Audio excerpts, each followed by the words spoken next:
What if one forgotten plant could deliver massive harvests on barren land, pump deep minerals to the surface for free, and threaten a multi-billion-dollar industry that sells you what nature already provides? Welcome to Purely Garden. Where in the world are you joining us from today? Drop your city and country in the comments right now. As we gather on this special Christmas day, I want to wish each of you a merry and peaceful Christmas filled with love, warmth, and moments that make your heart glow. Before we begin, if you're ready to uncover the hidden truths they tried to bury, hit subscribe and ring that notification bell. Let's dive in. During the 1960s, English farming experiments recorded harvests that seemed impossible by natural standards, 100 tons per hectare, season after season, on ground so barren other plants withered. That species endured harvesting 5 times within one growing period, reaching mature height again in 4 weeks. It demanded 0 nutrient additions, 0 watering, and 0 reseeding across 2 decades. Scientific testing verified breakdown speeds that challenged all known cover crops. Whereas typical plants require many days to decompose and release elements, this species dissolves into the earth in 48 hours. In Queen Victoria's era, Britain grew it as protection from hunger. Around 1954, one individual developed 21 strains pursuing ideal traits. However, around 2001, it disappeared from all nursery outlets across the United States. Currently, the worldwide fertilizer sector earns $230 billion each year, using enormous quantities of fossil gas and creating huge greenhouse gases to provide growers what this species creates without charge. This is comfrey, Symphytum officinale. The campaign to suppress it shows what happens when nature provides something big business cannot dominate. The tale starts in 90 AD, as the ancient healer Dioscorides recorded a species with adhesive roots in De Materia Medica, the book that served as Europe's main healing guide for 1,500 years. He recommended it for fractured limbs. The ancient term symphytum translates to unite firmly. Ancient soldiers demonstrated it. Pliny the Elder cooked the roots into a poultice and applied it to join fragments of flesh together. The bond held strong.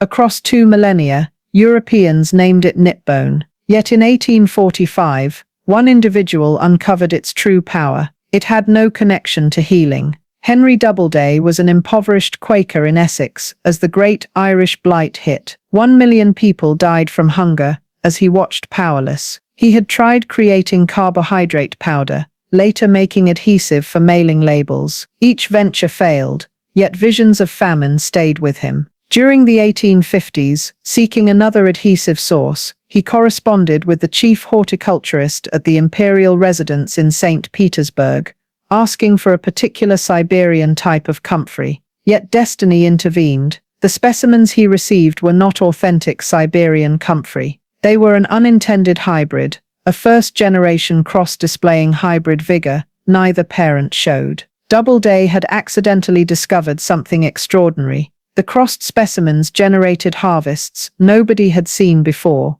100 tons per hectare. Doubleday quit the adhesive venture. The Irish blight had taught him true priorities. This species might prevent future famines. He dedicated the next 30 years studying comfrey's capabilities as nutrition and animal feed. He died at 92, still impoverished, still committed to the plant he thought might nourish a starving planet. And then disaster struck. His relatives destroyed every record. 30 years of harvest records, growing methods and composition studies vanished. His efforts turned to ashes. Over the years, comfrey growing declined, while industrial farming shifted to machines and synthetic fertilizers. Growers forgot the Quaker, who reached 100 tons per hectare using only a shovel. In 1948, a young gardener named Lawrence Hills uncovered Doubleday's lost story and decided to finish what the Quaker started. Hills founded the Henry Doubleday Research Association, collecting comfrey types from across the country and growing 21 strains side by side. He recorded every detail, verifying each claim, recreating what the fire had destroyed. In the early 1960s, one type outperformed all Bocking 14. It was sterile, producing no spreading seeds. It resisted disease and provided the highest nutrient levels of any comfrey tested. Then Hills did something the fertilizer industry could not understand. He refused to patent it, and instead sent root divisions free to everyone who asked. Home growers in Britain, farmers in Africa, and experimenters in the States. When Hills retired, Bocking 14 spread across 6 continents. Lab testing explains why this alarmed the synthetic sector. Fresh comfrey leaves hold more potash than animal manure, whereas manure rarely exceeds 1.5%. Bocking 14 supplies over 7%. Yet the breakdown speed is the true breakthrough. Many cover crops, alfalfa, legumes, grasses, linger in compost piles for days before releasing nutrients. But comfrey's low cellulose lets microbes consume the leaves in 48 hours. Throw fresh comfrey on a dormant compost pile, and soon the heat rises. The material turns to dark, nutrient-dense soil, while other plants remain intact. The secret lies deep below. Comfrey roots reach 10 feet into the ground, far deeper than vegetables or grains access. Those roots act as dynamic pumps, drawing potash, lime, and phosphate from subsoil and accumulating them in the leaves. As you harvest the plant, you bring buried minerals upward. It serves as a living nutrient transporter. In the early 1900s, humanity faced a shortage. Natural fertilizer sources, like guano, depleted, and experts predicted famine. Then German scientists invented the Haber-Bosch process to fix atmospheric nitrogen into ammonia. It averted global famine, but tied agriculture to fossil fuels. Today, Haber-Bosch feeds half the world's population, yet consumes vast fossil gas and emits massive greenhouse gases. The global fertilizer trade exceeds $200 billion, relying on farmers buying bags of nitrogen, phosphate, and potash each season. Comfrey threatens that entire system. You plant comfrey once, and it produces for 20 years. You need zero fertilizers since the plant provides them. You need zero irrigation after establishment, since the 10-foot taproot reaches deep aquifers. You need zero pesticides since nothing attacks it. And you need zero annual purchases. Had every farmer in England adopted Henry Doubleday's plant, the synthetic fertilizer industry might never have taken hold. Had every home gardener in the 1950s planted Bocking 14, sales volumes might have collapsed, and the industry knew it, explaining why events in 2001 aligned so perfectly. On July 6, 2001, the Food and Drug Administration issued an alert. Manufacturers were advised to remove comfrey health products from shelves. The reason seemed valid.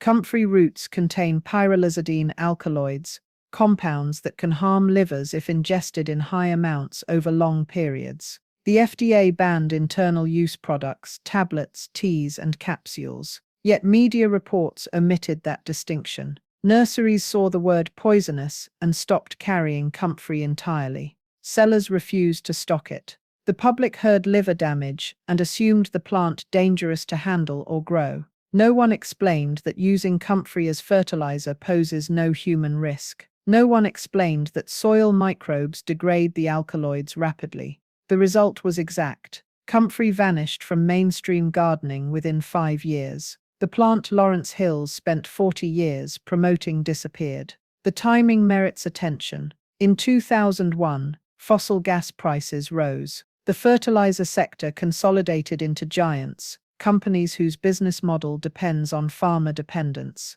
And suddenly the one plant offering permanent independence was deemed too dangerous to sell. Meanwhile, comfrey's abilities remain unchanged. Bocking 14 still yields 100 tons per hectare. It still breaks down in 48 hours. It still supplies 7% potash. Established comfrey withstands cold to -30 degrees. It tolerates droughts, thrives on poor soil, and since Bocking 14 is sterile, it never invades. It stays exactly where you plant it, always ready for harvest. Cut the plant at 2 feet, and within 4 weeks it regrows. 5 harvests per season, 20 tons each, 100 tons annually, for 20 years. Use the leaves as mulch around tomatoes. Make free liquid fertilizer that outperforms store-bought or activate your compost piles. Comfrey solves soil fertility without buying anything again.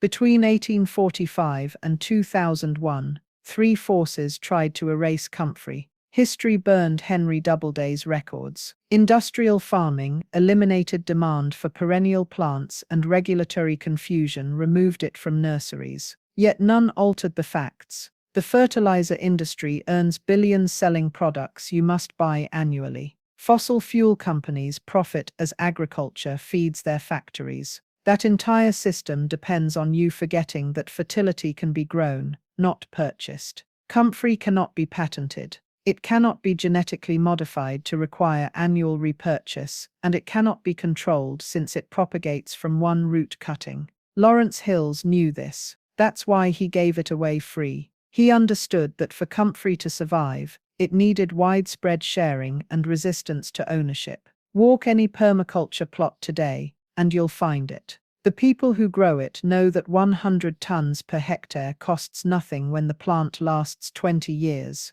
They know fertility comes not in bags, it comes from deep roots. Today, regenerative farmers everywhere rely on Bocking 14 to build soil health in food forests and restorative pastures. Plant crowns near berry bushes to create living mulch rings that suppress weeds while releasing nutrients steadily. Harvest leaves multiple times yearly. Allow brief drying to reduce hairs, then spread generously under vegetables for slow nutrient release rivaling commercial alternatives. Steep chopped leaves in rainwater barrels for weeks to produce concentrated liquid feeds, ideal for potash-hungry flowering plants. Many combine comfrey with stinging nettles or yarrow to create balanced teas, enhancing natural pest resistance. In community gardens and backyard orchards, established stands energize cold compost piles instantly, raising heat and speeding transformation to rich, nutrient-packed soil. These practices show comfrey integrates seamlessly into closed-loop systems where waste becomes endless resource. As of December 2025, the 2001 warning remains limited solely to ingestible supplement forms like pills or teas due to alkaloids in roots consumed over long periods. Gardening use as mulch, compost accelerator, or liquid feed poses no similar concerns since soil microbes break down compounds quickly, while human exposure is minimal. Bocking 14 root cuttings remain readily available through specialist organic nurseries, heritage suppliers, and sustainable online vendors worldwide, including Strictly Medicinal Seeds, Peaceful Heritage Nursery, Rainbow Grove, Dalmore Croft in the UK, and various listings on Amazon or Etsy offering live crowns or cuttings. Informal exchanges among gardeners continue strongly, fulfilling Lawrence Hill's vision of freely shared abundance beyond corporate control. This resilient network keeps the variety thriving in backyards, small farms, and forgotten corners globally, proving true independence arises from shared knowledge rather than retail shelves. Comfrey is not gone, it hides in plain sight. Bocking 14 remains available. Root cuttings circulate among growers like contraband. The plant Henry Doubleday found after the blight endures exactly as he envisioned. Indestructible, unrelenting, waiting for when dependence becomes too expensive. It is not an invasive, it is independence from supply chains. It is fertilizer that costs nothing forever. And the fact that a $230 billion industry spent 150 years trying to make you forget it exists shows exactly how valuable it is. Comfrey awaits. The only question is whether you will grow it. If this vault revealed anything to you, join Nature's Lost Vault and turn on notifications. Each like and share protects what they tried to destroy. The next vault comes soon. Comfrey awaits. The only question is whether you will grow it. If this opened your eyes, like this video and subscribe to the channel. Each like and share protects what they tried to destroy. Thank you for watching, and Merry Christmas.